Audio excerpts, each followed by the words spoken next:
राम को देखो, राम ने अपनी सीता को छोड़ दिया। इसके लिए अपनी यश की रक्षा के लिए। प्राण से बढ़कर यश होता है, प्राण से बढ़कर यश होता है। प्राण चले जाएं, यश नहीं जाना चाहिए, यश नहीं जाना चाहिए। क्यों? क्योंकि यश आपका चला गया, आपने कोई गलत काम कर दिया, फिर आप सुधर गए, लेकिन लोगों को विश्वास दिला पाना बहुत कठिन है, बहुत कठिन है। इसलिए किसी ने आप पर विश्वास किया है, किसी ने आपको अपने आप को समर्पित कर दिया है, अब आपकी जिम्मेदारी बनती है कि आप उसके विश्वास को बनाए रखें। पति पत्नी आपस में संबंध सुरक्षित रखना चाहते हैं तो पत्नी की जिम्मेदारी बनती है कि वो पति के विश्वास को बनाए रखे, और पति की जिम्मेदारी बनती है वो पत्नी के विश्वास को बनाए रखे। और वो विश्वास कैसे बनेगा? आपको बंधन में बांध दिया गया है। स्त्री की दृष्टि अपने पति के अलावा कहीं नहीं जाना चाहिए, और पुरुष की दृष्टि अपनी पत्नी के अलावा कहीं नहीं जाना चाहिए। और कहीं जाती है अविश्वास, और मात्र वहीं रहती है विश्वास। विश्वास बना के रखो। इसलिए विश्वास बनाना सरल है, विश्वास बनाना सरल है जम्मू भैया, विश्वास को सुरक्षित रखना बहुत कठिन है, बहुत कठिन है। संबंध बनाना सरल है, मित्रता बनाना सरल है, लेकिन मित्रता को कायम रखना बहुत कठिन है। भक्त बनाना सरल है, लेकिन भक्त बनाकर के रख पाना बहुत कठिन है। जब हमारे पास कोई नहीं था, कोई नाम नहीं था जानता, तो हमने सुजय को स्थान दे दिया। अब नाम हो गया हमारा, अब सुजय आपका भक्त बना रहे, ये आपकी पुरुषार्थ है। क्यों? अब वो क्या बोलेगा? हम पहले तो हमें बहुत देखते थे, हमारी नाम लेते थे, हमारे नाम लेते थे, हमारे बिना किसी को देखते नहीं थे, अब तो हमें भूल गए। सुजय को भी विशाल बुद्धि वाला होना चाहिए, और महाराज को भी विशाल बुद्धि वाला होना चाहिए।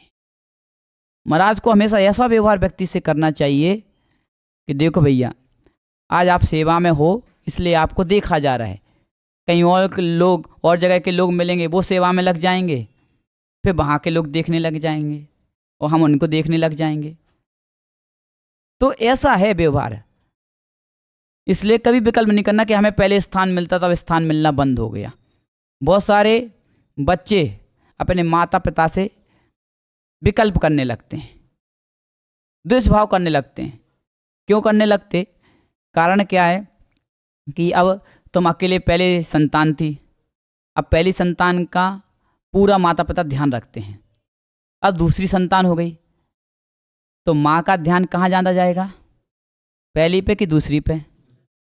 दूसरी पे ज़्यादा जाएगा। पिता भी दूसरी को ज़्यादा देगा। अब पहली संतान नाराज हो जाए, बोले हमें तो देखना भूल गए, हमें तो देखना भूल गए।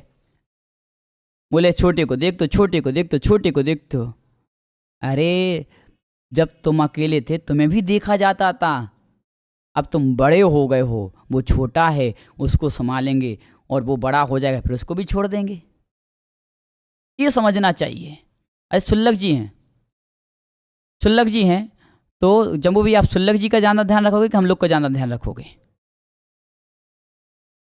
सुल्लक जी का ज़्यादा ध्यान रखोगे कि हम लोग का ज़्यादा ध्यान रखोगे?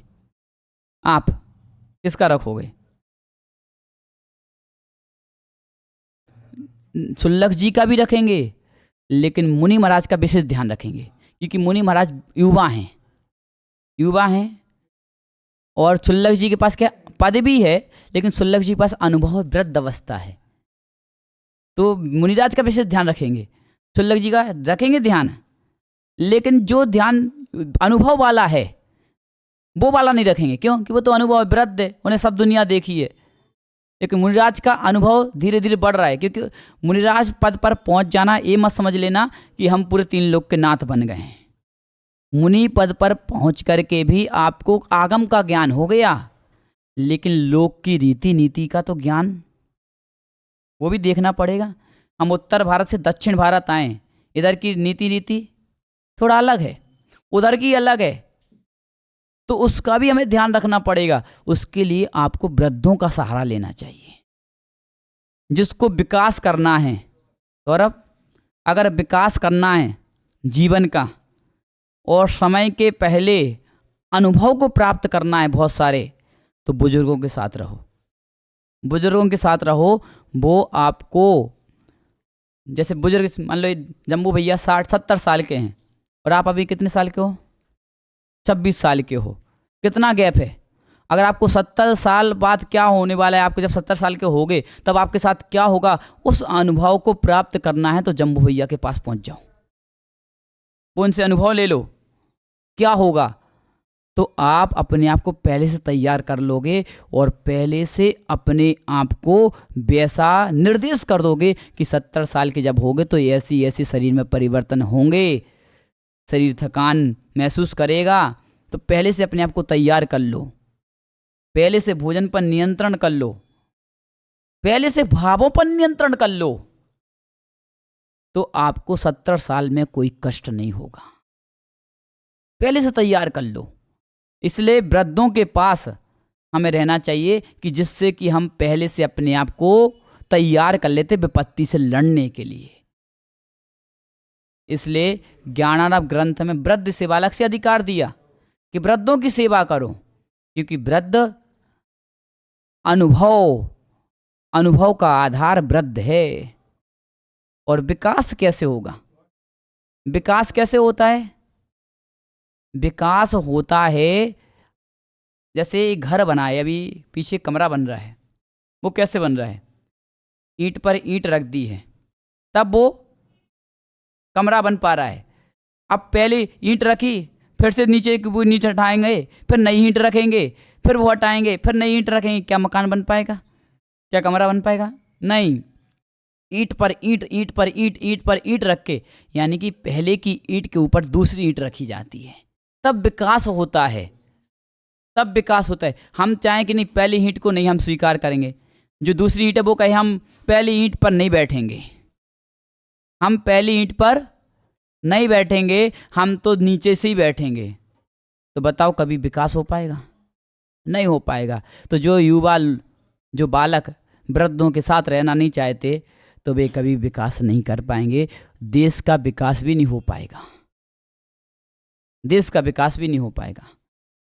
अब कुछ लोग कहें कि मैं तो कैमरा प्रयोग नहीं करूंगा, बोले हमने नहीं बनाया, हमारे ज़माने वालों ने नहीं बनाया इसलिए हम कैमरे का प्रयोग नहीं करेंगे, हमारे ज़माने वालों ने मोबाइल नहीं बनाया इसलिए हम ज़माने में मोबाइल का प्रयोग नहीं करेंगे, इस ज़माने में नहीं करो, फिर बनाओ, फिर बनाओ, फिर से शुरू करो, तो ऐसे तो कभी विकास हो ही नहीं पाएगा। विकास होता है जो पुराने लोग दे के गए हैं उसको संभालो, उसमें और आगे बढ़ाओ। ऐसी बुजुर्गों के अनुभव ले लो, उन्होंने कितना किया, अब उसमें और विकास करो, तुम और आगे निकल जाओगे। अगर तुम समय के पहले नाम चाहते हो, समय के पहले नाम चाहते हो, तो वृद्धों के साथ रहना शुरू कर दो, समय के पहले तुम्हें नाम मिल जाएगा। एक अवस्था आती है, उस अवस्था में व्यक्ति का नाम होता है, उस अवस्था के पहले तुम्हारा नाम हो जाएगा। क्यों? क्योंकि गंभीरता विकास में मुख्य कारण है, चंचलता नहीं है, चंचलता नहीं है। जितने आप चंचल रहोगे आपका विकास होने वाला नहीं है और आपका नाम होने वाला भी नहीं है, नाम होने वाला भी नहीं है। बदनाम भी होगे तो भी गंभीरता से होगे और नाम भी होगा तो गंभीरता से होगा। गंभीरता हमें एक विषय पर स्थायी बना के रखती है, एक विषय पर स्थायी बना के रखती है। अब जैसे इनके बेटा मेडिकल खोले है, लोगों को विश्वास होगा इनकी मेडिकल की दुकान है, हमें दवाई की ज़रूरत पड़ेगी तो भैया इस दुकान पर चला जाना है, इस दुकान पर चला जाना है, ठीक है कि नहीं? अब इनके बेटे ने एक दिन मेडिकल पे बैठा, अरे चली नहीं, बंद कर दी। सामने वाले को देखो कपड़े की दुकान पर देखो कितनी भीड़ लग रही है, तो दूसरे दिन कपड़े की दुकान डाल दी, भीड़ नहीं आई, फिर मज़ा नहीं आया, फिर देखा पान के ठेले पे ज़्यादा भीड़ लग रही है, तीसरे दिन पान का ठेला लगा दिया, उधर भीड़ नहीं आई। तो बताओ आप बदलते रहोगे तो लोगों का विश्वास कैसे होगा? विश्वास कैसे होगा? जब भी कोई व्यापार करो तो उस व्यापार में ये दृष्टि तैयार करके रखना कि पहले दिन में आपकी दुकान करोड़ों में बिक्री वाली नहीं बनेगी, धीरे धीरे विश्वास बनेगा, धीरे धीरे ग्राहक बनेंगे। 1 साल तक 2 साल तक का लेके चलो, कितने साल में हमें जमाना है। अब हम चाहें कि हमारा एक ही दिन में पूरा देश में प्रभाव फैल जाए, फैल जाएगा? नहीं फैल पाएगा। जैसे शांति सागर जी महाराज का प्रभाव वैसा हमारा फैल जाए, फैल जाएगा एक दिन में? नहीं, उसके लिए आपको उतना पुरुषार्थ करना पड़ेगा और आपको अपना जीवन स्थिर जीना पड़ेगा। नांदरे में आए तो कुछ और हो जाए, और कहीं गए तो कुछ और हो जाओ, और कहीं गए तो कुछ और हो जाओ, विश्वास नहीं बनेगा, विश्वास नहीं बनेगा। ऐसे व्यापार में किसी भी क्षेत्र में आप विश्वास बनाना चाहते हो तो आपको गंभीरता स्थिरता को करना पड़ेगा, तब आप अपना विश्वास बना के रख पाओगे। स्थिरता की बहुत ज़रूरत है, तब विश्वास बनता है। शेष आगे विचार करेंगे।